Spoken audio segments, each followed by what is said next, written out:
Hey guys, welcome back to my Summer Slow Cooker Dinners to Beat the Heat Part 2. I am so grateful that you all seem to really enjoy Part 1 of this series, and if you didn't check that out yet, I will have it linked down below, of course. So I hope you will like Part 2 just as much. We are making stuffed shells, jerk chicken tacos, sausage and peppers, lemon garlic butter flounder, and Thai basil chicken. We've got a lot to cover, so let's go get started. Alright, so starting out with our slow cooker stuffed shells, I have a large bowl here and I am adding 32 ounces of ricotta cheese, 1 egg, 1 cup of shredded mozzarella cheese, 2 garlic cloves minced, a 1/4 cup of parsley chopped, a 1/2 teaspoon of salt and a 1/2 teaspoon of black pepper, as well as a 1/2 cup of grated Parmesan cheese, and we are just going to mix that all together until thoroughly combined and place that in a piping bag or zip top bag with the tip cut off. So I greased my slow cooker with some nonstick cooking spray and I am ladling a 1/2 cup of marinara sauce on the bottom.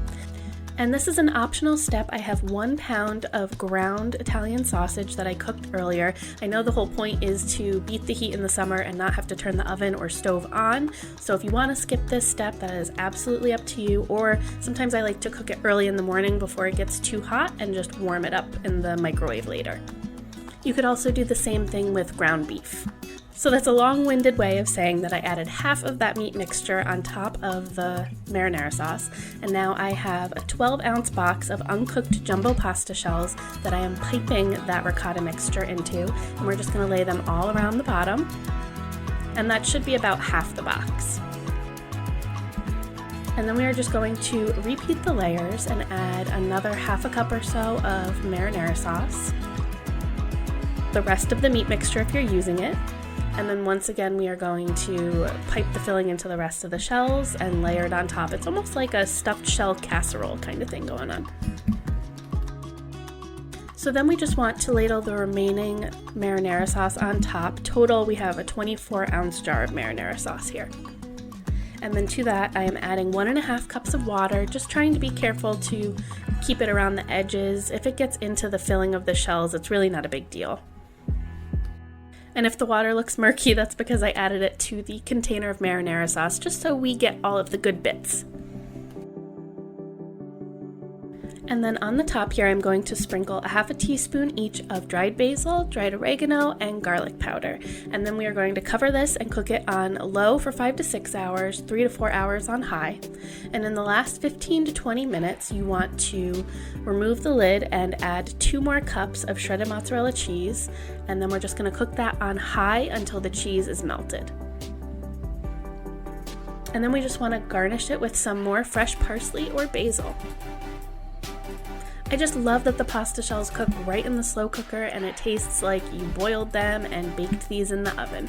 So now moving on to our slow cooker jerk chicken tacos. In the bowl of my slow cooker here, I am adding a 1/4 cup of orange juice, 1 tablespoon of lime juice, 4 cloves of garlic minced using my handy dandy garlic press. I will have linked down below. And then in a bowl here, I'm adding 2 tablespoons of jerk seasoning and 1 tablespoon of oil, and I'm just forming a paste there. And then I have 1.5 pounds of boneless, skinless chicken thighs that I am just ladling this paste onto, and we are going to rub it all into the chicken. And then once those are thoroughly covered in the paste, we are going to add them right into the liquid of the slow cooker, as well as 1 teaspoon of salt. And then we are going to cover that and cook it on high for 2 hours or on low for 3 to 4 hours, or until the chicken is tender and pulls apart easily with a fork. And then I just remove the chicken from the bowl and shred it all up. You can add it back into the juices if you prefer to just keep it warm that way, or serve them immediately. I like to serve mine on warm flour or corn tortillas with some nice pineapple salsa. I will have a recipe linked down below for my pineapple salsa if you are interested. I just love how juicy and tender this chicken gets, and that jerk rub on the outside of the chicken is so nice and crusty. It tastes like it was grilled. Now let's move on to our slow cooker sausage and peppers.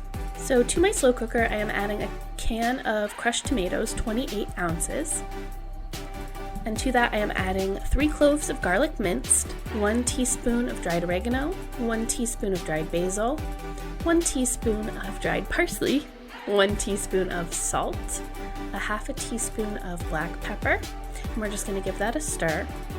And then I have 2 large bell peppers seeded and sliced into thin strips, and 1 small onion sliced into thin half-moon slices. And I'm just going to scatter that all around into the sauce. And then we are going to nestle 1 pound of raw Italian sausage links. You can use hot or sweet, whatever you prefer. So then we are going to cover this and cook it on low for 4 to 5 hours, high for 2 to 3 hours. And once it is cooked, we are going to sprinkle in a 1/4 cup of Parmesan cheese and a 1/4 cup of fresh basil. And we like to serve these on toasted sub rolls. You could also serve it with pasta or rice, or even as is, it is great. So moving on to our lemon garlic butter flounder. You can use all kinds of different fish for this recipe. It just really makes the most tender, beautiful fish. So I have 4 flounder fillets, boneless and skinless, in the bottom of my slow cooker here. And I am pouring on 3 tablespoons of melted, cooled butter, 1 tablespoon of lemon juice, and then I am sprinkling on 1 teaspoon of garlic powder, a half a teaspoon of paprika, a half a teaspoon of thyme, a half a teaspoon of salt, and a 1/4 teaspoon of pepper, as well as 1 tablespoon of fresh parsley.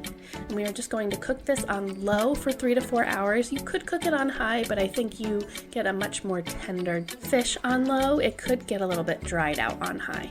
To keep with the no heating up the kitchen theme, I use the microwavable 90-second rice pouch and steam in bag broccoli so that I'm not turning on my oven for anything.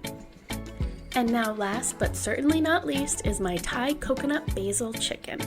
So I have 1.5 pounds of boneless, skinless chicken breast that I am adding to my slow cooker. And then to that I am adding 1 can of coconut milk. I believe it was 14 ounces. 1.5 tablespoons of curry powder, 1 tablespoon of brown sugar, 1 teaspoon of ground ginger, 1 teaspoon of lime juice, 1 teaspoon of fish sauce, 1 teaspoon of salt and a half a teaspoon of pepper, as well as 1 small red onion chopped, 1 jalapeno chopped, which is optional if you don't like spice, and 4 cloves of garlic minced. And we're just going to stir that around. And of course, I got distracted by my favorite little helper in the kitchen. We need our basil. So we're adding dried and fresh. So to the slow cooker now, I'm adding 1 teaspoon of dried basil. And we are just going to cook that on low for 8 hours, high for 4 hours. In the last 30 minutes, we're going to add a slurry here. So I have 1 tablespoon of cornstarch and 1 tablespoon of water. So I'm going to remove the chicken and shred that up and add the slurry to the liquid. And then we're just going to place the chicken back into the slow cooker and cook it another 30 minutes on high. And then we are going to add about 1/3 cup of fresh basil chopped at the end. And again, we like to serve this over rice. You could do noodles or even just as is. And there you have it, my summer slow cooker dinners to beat the heat part 2. I really hope you all enjoyed coming along and making these dinners with me. They are some of our favorites that are always in my summer dinner rotation. There is nothing I hate more than heating up the kitchen when it's 90 degrees outside. And these do not lack on flavor. They are so satisfying, the whole family loves them, and they taste like you are cooking over the stove all day long. I am so very grateful for all the love that I received on part 1 of this series, and please be sure to leave me a comment and let me know what you think, if you try any of them, if you have any questions. As always, I love hearing from you guys, and thank you so much for watching. We'll see you next time. Bye.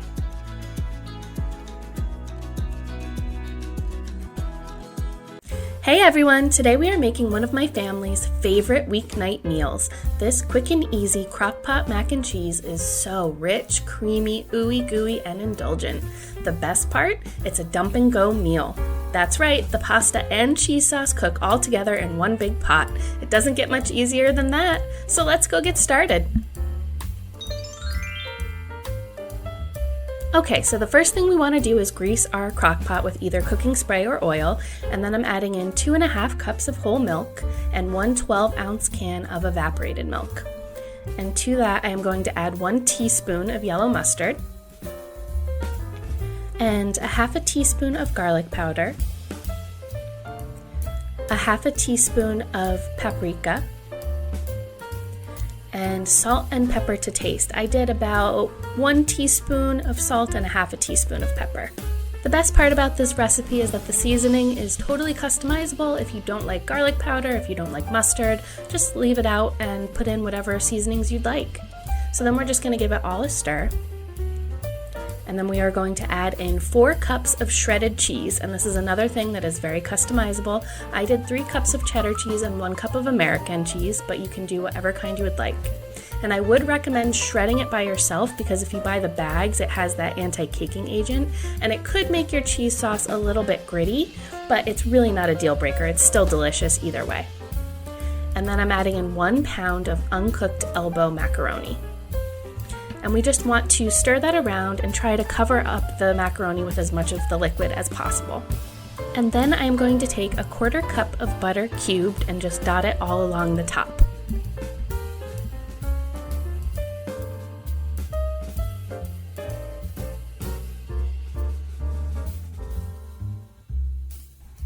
And then we are going to cook this on low for 1 hour.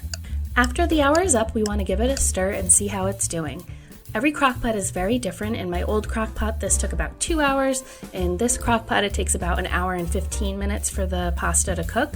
So you just want to make sure that you're checking it every 15 to 20 minutes or so, giving it a stir and seeing how everything's coming together. So for me, this is after 1 hour and 15 minutes, and look how beautiful and melted and perfect that pasta is. I really hope you enjoyed coming along and making this quick and easy crockpot mac and cheese with me. It is one of my family's favorite weeknight meals, and I love being able to just set it and forget it, can I say that? And be able to get other things done around the house while it's cooking and doing the work for me. If you enjoyed this recipe, please be sure to give it a thumbs up, and if you want to see more like it in the future, subscribe, and we will see you in the next one. Thank you so much for watching. Bye!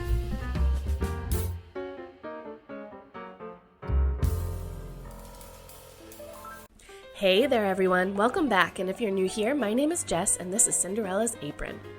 Today we are making this incredible Cuban sandwich just like the one they serve at Disney's Caribbean Beach Resort.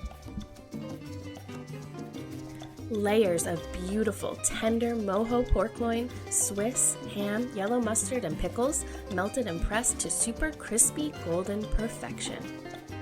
I'm going to show you step by step how to make a traditional mojo pork with ease, and this sandwich will become a new favorite for sure. So let's put our apron on and go get started.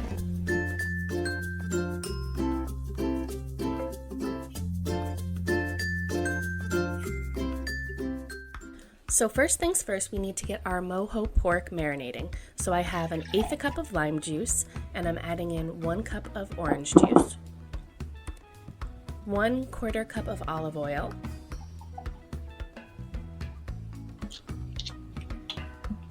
1 teaspoon of salt,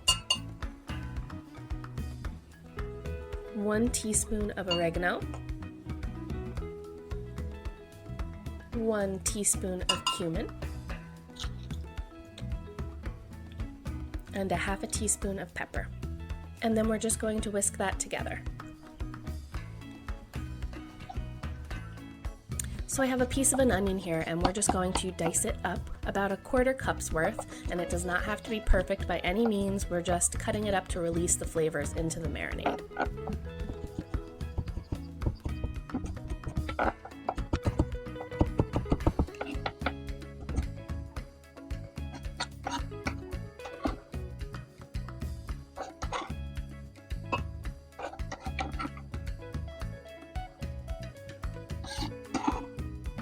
So I have 6 cloves of garlic here, and I like to very carefully take the blade of my knife and crush the garlic. This really helps release all of that beautiful garlic flavor.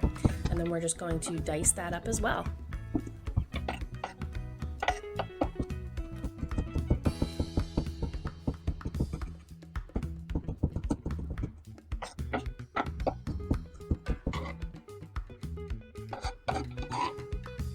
So I have a 1 pound pork tenderloin that I poked holes in with a fork, and that's going to really help the marinade's flavors get really deep into the meat. So we are going to pour the marinade over the top, cover it with plastic wrap, and you want to marinate this in the refrigerator for at least an hour. Overnight is even better. And while that's marinating, we are going to get started on our complete seasoning. So I have 1 tablespoon of garlic powder, 1 tablespoon of onion powder, a half a tablespoon of cumin, a half a tablespoon of coriander, half a tablespoon of parsley, half a tablespoon of oregano, half a tablespoon of salt, and a half a tablespoon of pepper. And we are just going to mix that together. Now, complete seasoning is a blend that's used in South American and Caribbean cooking. You can buy a blend at the store, but I find that a lot of them have MSG in it, so I just like to make my own. So now that our pork has been marinating for a couple of hours, I have a sheet pan lined with parchment paper, and we are just going to take the pork out of the marinade and sprinkle on our complete seasoning. I used about a tablespoon, but you just want to get a nice coating of that on the pork. So I have my oven preheated to 400 degrees Fahrenheit, and we are going to roast the pork for about 30 minutes or until the internal temperature hits 150 degrees Fahrenheit. And then we want to just let that rest for 10 minutes. If you cut into the pork too soon, you'll lose a lot of those beautiful juices that we worked so hard for with the marinade, so you really want to let it rest and cool down a little bit so that all of the juices will stay in the meat and it'll be really nice and tender. So I'm slicing the pork into 1/8-inch pieces. I find that works really well for the sandwich, but we also eat this pork as is with some roasted potatoes and vegetables. It's so delicious. Sometimes I even make a double batch and freeze it. But moving on to our sandwiches, I have some crusty French bread that I'm cutting in 6-inch pieces. And I am spreading yellow mustard crust to crust. As Jeff Morrow would say, crust to crust is a must. I'd say about 2 tablespoons or so, but really to taste. And then 2 slices of Swiss cheese, 2 slices of boiled ham, some slices of dill pickle. I just like to cover the bread so you get pickle in every bite. And then our pork on top. You can do about 3 to 4 pieces. And close our sandwich up, and we are ready to press.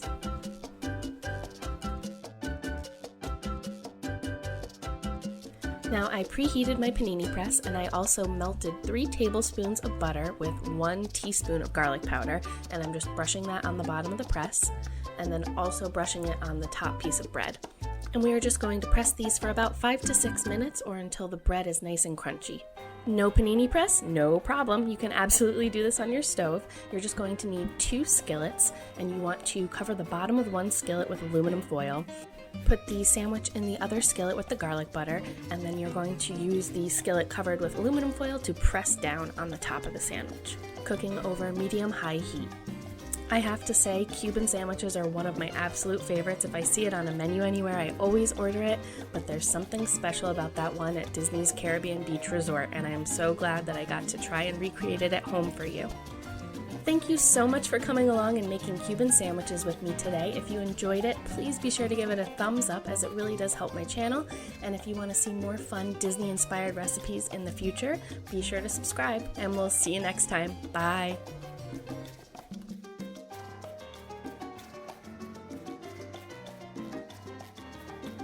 Hey guys, today we are making the ultimate slow cooker pulled pork sandwiches, and we are making everything but the bun. Tender, fall apart, juicy pulled pork, the barbecue rub, the sweet, tangy barbecue sauce, and classic crunchy, creamy coleslaw. If that sounds good to you, then let's go get started. Alright, so let's start off with our barbecue rub. It's super simple to make and makes this pork taste like it's been on the smoker all day. So I have a 1/4 cup of brown sugar, and I'm adding 1 tablespoon of salt, a half a tablespoon of black pepper, 2 teaspoons of smoked paprika, 2 teaspoons of garlic powder, 1 teaspoon of onion powder, and 1 tablespoon of chili powder. And I'm just going to mix that together. And this will store beautifully in an airtight container for months if you don't end up using it all. All right, so let's move on to our pork. I have a massive 8-pounder here, bone-in pork shoulder. I don't normally buy such a big cut of meat for my little family, but it was free for our Easter promotion at our grocery store, so why not? And it freezes really, really well. So I have yellow mustard, and I am just rubbing it all over the pork. I would say anywhere from 2 to 4 tablespoons, depending on how big of a cut you have. And then we want to sprinkle our barbecue seasoning on top. And we're just going to rub that all in there. Normally when I do like a 3-pound pork shoulder, I do about 4 tablespoons of rub. I had to use it all for this one.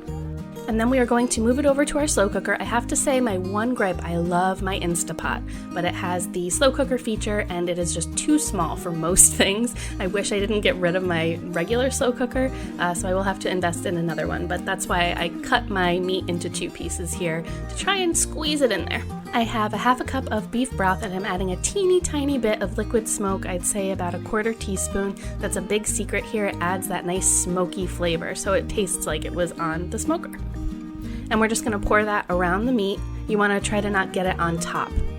And then we just want to cook this on low for 8 to 9 hours or high for 5 to 6 hours. This big piece took about 7 hours on high.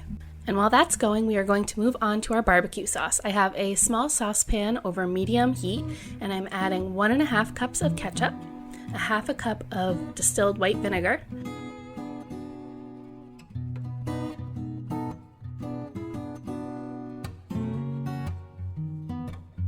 a 1/4 cup of Worcestershire sauce, 3/4 of a cup of brown sugar, 2 tablespoons of yellow mustard,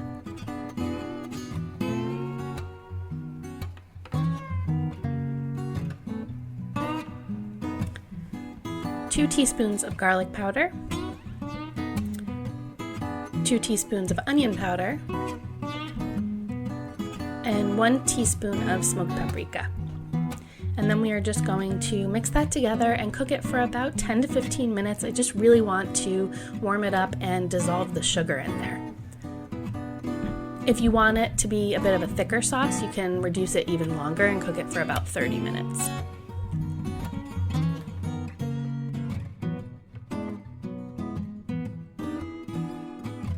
And once that's all done, we'll let it cool and then move it to an airtight container, and that can be stored in the fridge for up to 2 weeks. It is just so flavorful, super sweet and tangy, and I love that it's customizable and you can really make it your own. Alright, and last but certainly not least, we are moving on to our super easy classic deli coleslaw. So I have 1 cup of mayo in this bowl, and I'm adding 6 tablespoons of white vinegar, and I'm just going to mix that around. And to that I am adding 1/3 a cup of sugar, 3 teaspoons of salt, and 2 teaspoons of black pepper. And we're just going to give that a mix again. And then we are going to add a 14-ounce bag of shredded coleslaw mix.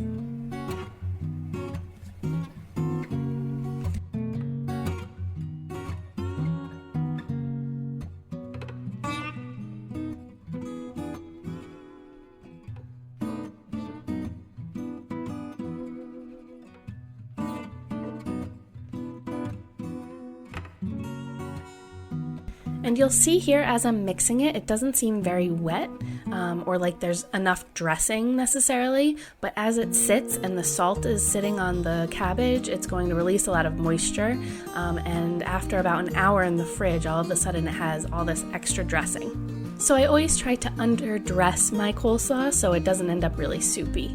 And of course, once it's been sitting in the fridge for about an hour, we need to taste it and make sure all the seasonings are right. And as you can tell by my happy dance there, it is perfect. So now checking on our pulled pork, look at how tender and fall off the bone this is. It is so incredibly juicy and full of flavor. My mouth is watering as I'm watching these clips again right now. I might make myself another sandwich.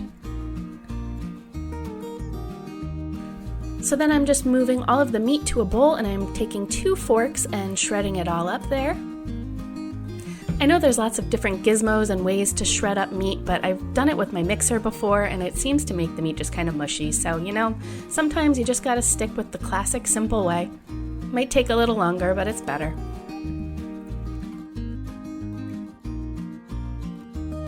So when I wasn't filming, I actually took all of the juice that was in the slow cooker and I used a fine mesh strainer and just strained out all of the little bits. And what I'm going to do here is take about a half a cup of that juice and put it back in the bottom of the slow cooker. And then we're going to add our shredded pork back in. And the juice is just going to help keep some moisture in there. And then I'm going to put anywhere from a half cup to a cup of our barbecue sauce right on the pork and mix it around. I like to keep it a little less barbecue saucy so that you can kind of customize it and put more barbecue on the actual sandwich depending on how much you'd like. But you just want enough to kind of coat all the pork and add that flavor in there. And then I just like to keep the slow cooker on warm until we're ready to eat, or if you'd like, you can eat right away.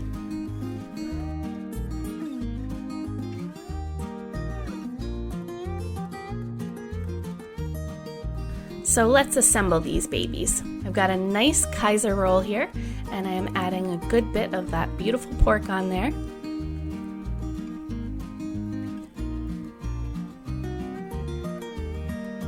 A nice drizzle of barbecue sauce.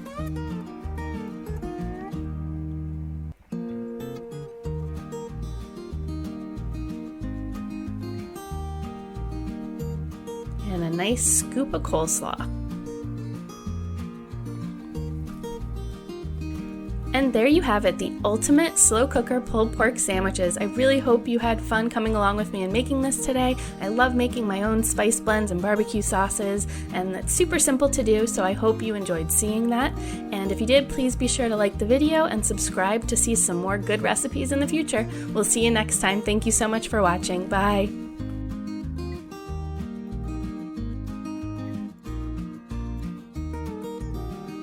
Hey guys, today we are making my slow cooker rotisserie chicken. For me, rotisserie chickens are a staple, whether I'm serving it as is with some sides or using it shredded up in other recipes. And making one in the slow cooker is super easy. You can control what ingredients are going into it, and it's cheaper than buying it at the store. And I don't know about you guys, but half the time I buy them at the grocery store, they're dry, like they've been sitting under the heat lamp a little too long. So this way, it is the most beautiful, tender, juicy chicken full of flavor. So let's go get started. So we are going to start out by making the rub for our chicken. So in a small bowl here, I am combining a half a teaspoon of chili powder with 3 teaspoons of smoked paprika, 1 teaspoon of garlic powder, 2 teaspoons of parsley, 1 teaspoon of thyme, a half a teaspoon of sage, and 1 teaspoon of salt and a half a teaspoon of pepper. And we just want to give that a good stir. And then in my slow cooker, I am making 4 balls with foil and putting them in the bottom to create a rack. If you have a rack that fits your slow cooker, even better. And then I have 1 whole chicken. Mine was about 4 pounds, and I removed the neck and giblets from the center. And just want to place that in the slow cooker and pat it dry. And then we're just going to rub the seasoning all over the outside and then cover and cook it on low for 7 to 8 hours or on high for 4 to 5 hours or until it reaches 165 degrees. I definitely recommend using a probe thermometer when cooking any meat, really, because all ovens and all slow cookers are different, and just because my slow cooker only took 7 to 8 hours, yours may take a little longer or a little less, so you always want to be sure. And that is literally it. You get the most juicy, tender, flavorful chicken. Now, if you want to crisp up the skin, you can place this on a sheet pan and just put it under the broiler for about 3 to 5 minutes or until it gets a little crispy. But if you're just using it to shred up the meat, then you really don't need that step. I really hope you enjoyed coming along with me and making my slow cooker rotisserie chicken. I know it was a short video, but this is one that I really wanted to share because I used the meat from these rotisserie chickens all the time in my dishes, so it's nice to refer back to. It freezes really well. I'll shred the chicken right off and place it in bags in the freezer. And I also always make stock from the bones. I'll link my way to make turkey stock down below. It's the same method. One of my goals in 2025 is to get back into cooking things from scratch a little bit more. I was always really into that before I had a baby, and of course life gets crazy busy and it's so easy to just buy things. And of course, I will still continue to do so and would never knock anyone for trying to use a shortcut that makes their lives easier. But I really just want to start getting back to the basics of things and prepping things ahead when I can, just to make life a little bit easier, cheaper, and healthier. Anyways, if you give this a try, please leave me a comment and let me know what you guys think. I love hearing from you, and thank you so much for watching until the end. We will see you in the next one. Bye!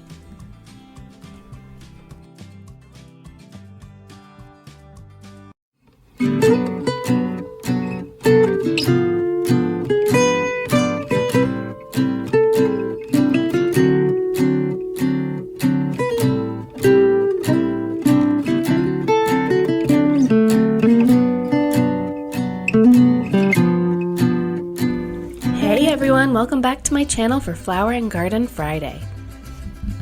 This week we are journeying to the Mexico Pavilion and making the taco vampiro. It is tender barbacoa beef in a corn tortilla topped with crispy Monterey Jack cheese and served with a salsa ranchera on the side.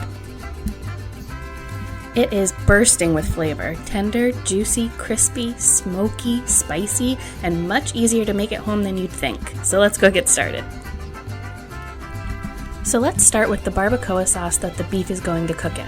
I have 3 chipotle peppers in adobo sauce, 3 very large cloves of garlic,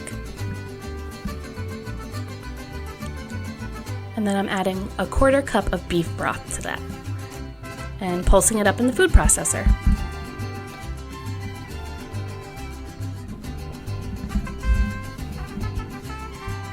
Now we're adding in the remaining 1 cup of beef broth,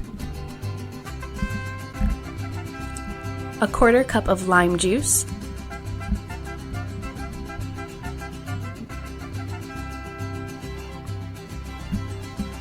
one and a half tablespoons of cumin,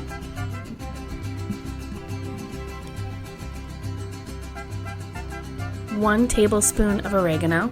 There, now you guys can see it a little better.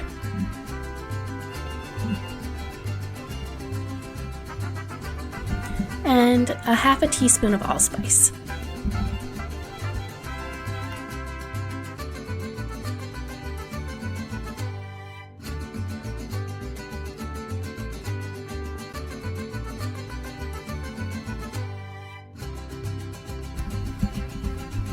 I have 3 pounds of chuck roast that I cut into 2-inch slices, and I'm putting that in the bottom of the crock pot.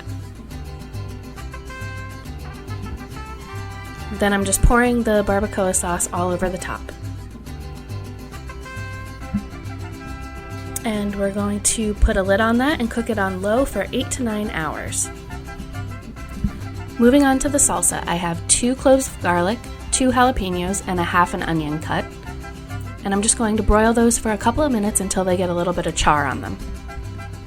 You can also add a pound of tomatoes to the pan, but I like to use a can of fire-roasted tomatoes. It cuts down on the work and just adds a little bit more flavor in my opinion. So I'm just adding all of the vegetables into the food processor.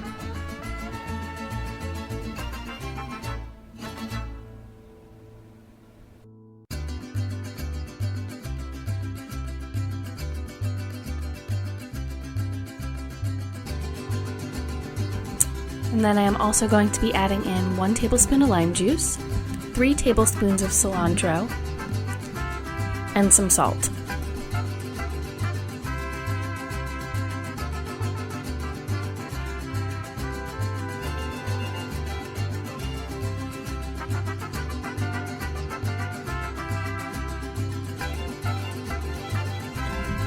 And there is that beautiful salsa all done and ready. I will warn you, it does have a bit of a kick to it. I love spice. I don't know if the jalapenos I got were just a little bit extra spicy this time, but The great thing about this recipe is that it's very customizable, and same with the beef. If you don't really like a lot of spice, you can absolutely cut down on the chipotle peppers in the beef, on the jalapenos in the salsa. It's very, very customizable to your taste. Now let's build some tacos. So I have a sheet pan with nonstick spray and the corn tortillas, which I filled with beef, folded over, and topped with a blend of Monterey Jack and cheddar cheese. Then I threw them under the broiler to crisp up the cheese. I know at Epcot they grill it, but I didn't really have a nonstick pan that I could do that in, so we made do with what we had.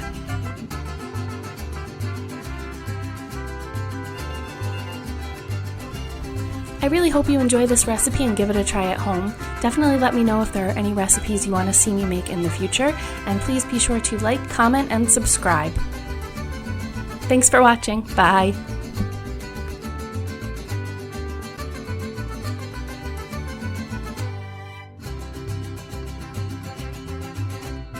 Hey guys, today we are making summer slow cooker dinners to beat the heat.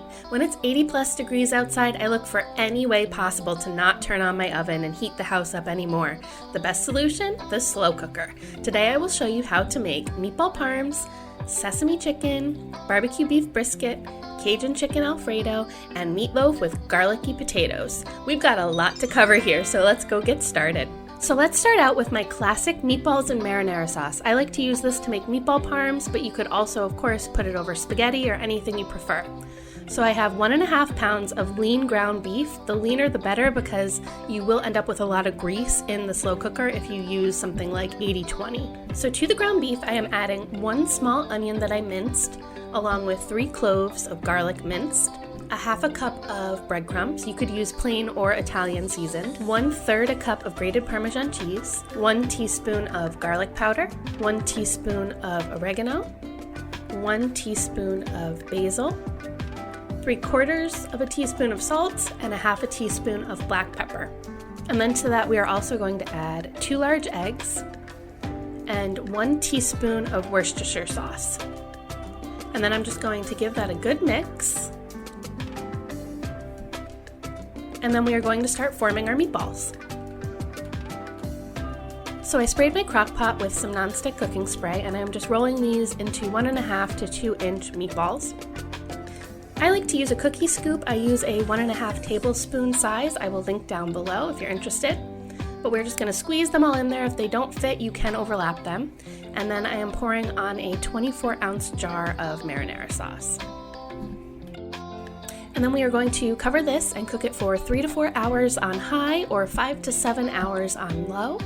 And they will be beautifully tender and soft and so flavorful. So like I said, I like to toast up some sub rolls. If you have a toaster oven, that helps to not heat up the house.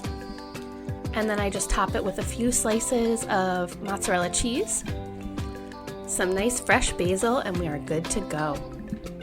So moving on to my Cajun chicken Alfredo. I love this one because the pasta also cooks right in the slow cooker. So to my crock pot that I sprayed with cooking spray, I am adding in 4 cups of chicken broth, 3 cups of heavy cream, 1 small onion diced, and 3 cloves of garlic. And then I'm also adding in 4 tablespoons of butter, 2 tablespoons of Cajun seasoning. I'm just going to give that a good stir. And then I am adding in 1.5 to 2 pounds of chicken breasts. Now this is totally optional, but you can sear the chicken breasts if you would like. Again, that's just heating up the house. So really all that does is add a little bit of texture, like that crustiness to the outside of the chicken. But like I said, totally optional. And then 12 ounces of smoked andouille sausage cut into pieces. And then we are going to cook that on low for 4 hours, high for 2 to 3 hours. And then we are going to remove the chicken and set that aside. And then I am making a slurry here with a 1/2 cup of hot water and 1 teaspoon of cornstarch. And we are just going to add that into the slow cooker, along with 1 pound of penne pasta, uncooked. And then we are going to cook that on high for about 30 minutes. I would check it at 15 minutes just because all slow cookers are different, but we just want to cook it until the pasta is done to your liking. And then to that we are going to add 2 cups of grated Parmesan cheese. And then we are going to add in the sliced chicken breast, as well as some salt and pepper to taste. And then it is ready to serve. It is so rich and creamy. Ugh, it has become one of my family's favorites. So now moving on to the meatloaf with garlicky potatoes and carrots. I have 2 pounds of meatloaf mix in a bowl here. You could also use just ground beef. And to that I am adding 2 large eggs, 1 small onion that I grated,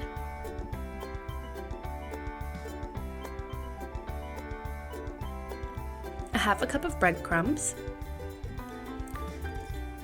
1 teaspoon of garlic powder, 1 teaspoon of dried oregano, 1 teaspoon of dried basil, 1 tablespoon of parsley, and 1 teaspoon of salt and a half a teaspoon of pepper. And we are just going to mix that together.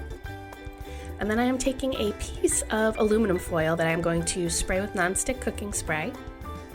And then we are going to form the meatloaf into a loaf shape and put it into the aluminum foil to kind of make a little boat here. And we just want to crimp the edges around it, almost like we're making a little baking dish. And then that is going to go directly into the center of our crock pot. Now moving on to our garlicky potatoes and carrots. I have 3 tablespoons of melted butter in a bowl, and to that I am adding 1 teaspoon of garlic powder and a half a teaspoon of salt, as well as some nice fresh cracked black pepper. I'm going to give that a stir, and then to that I am adding in 1.5 pounds of baby potatoes and 1 pound of baby carrots or a carrot cut into matchsticks. I'm just going to give that a stir, and then that's going to go all around the sides of the meatloaf. And then we are going to cook this on low for 6 to 8 hours. And then we are going to move on to make the glaze for the top. So I have a half a cup of ketchup,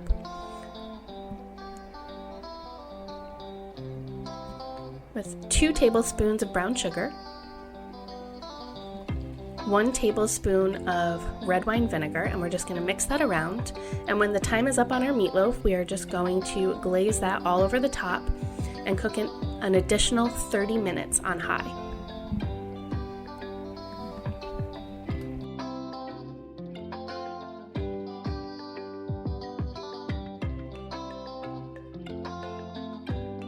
This meatloaf is so full of flavor and perfectly tender, and I love that everything cooks all in one pot so you have an entire dinner ready to go.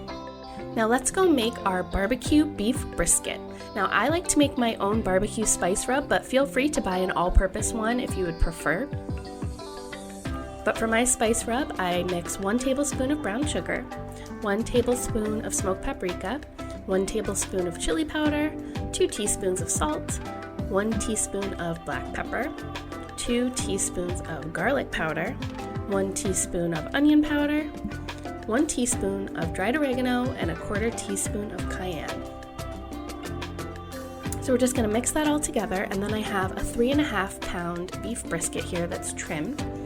And I'm just going to rub most of this spice blend all over the top, bottom, and sides. So once again, we want to spray our crock pot with nonstick cooking spray, and to that I am adding in 1 cup of beef stock, 2 tablespoons of Worcestershire sauce, a half a cup of barbecue sauce, and 1/4 teaspoon of liquid smoke, and that's what helps us get that smoky barbecue taste. So then we are just going to add that brisket right into the liquid there and cover it and cook on low for 6 to 8 hours. You could do it on high, but I find that low is what gets you that really, really tender beef. And then when it's all done, we're just going to slather it with some more barbecue sauce. I like to let it sit and rest for about 15 minutes before slicing it. But then it is good to go. It literally is fork tender, fall apart. It's almost hard to cut slices. But I like to serve it as is with some sides, or you could serve it on a roll and make a brisket sandwich. That's also delicious. And then last but certainly not least is our sesame chicken. So again, I greased my crock pot, and to that I am adding 1/4 cup of soy sauce, 1/3 a cup of honey, 2 tablespoons of ketchup, 1 tablespoon of sesame oil, and 3 cloves of garlic minced. And optional, you can add 1 teaspoon of sriracha if you like some spice. And to that I am adding 1.5 to 2 pounds of chicken breast that I cut into 1-inch chunks. And we're just going to stir that around and make sure everything's evenly coated. And we are going to cook that on low for 4 hours. Then I am making a slurry with 2 tablespoons of water and 2 tablespoons of cornstarch. And we are going to add that to the pot and cook 30 minutes more on high. And when it's done, it will be nice and thick and sticky and delicious. The chicken is super tender. And I like to top mine with sesame seeds and some green onions that I sliced. Serve it over some rice with some steamed broccoli that you can do in the microwave. And once again, a heatless dinner. I really hope you enjoyed coming along with me and making these summer slow cooker dinners to beat the heat. All of these recipes are husband and toddler approved in my household. They are in our weekly rotation.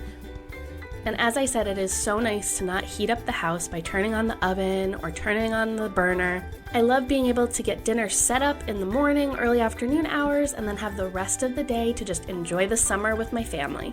If you give any of these recipes a try, please be sure to leave me a comment. I love hearing from you guys. And as always, thank you so much for watching, and we'll see you in the next one. Bye!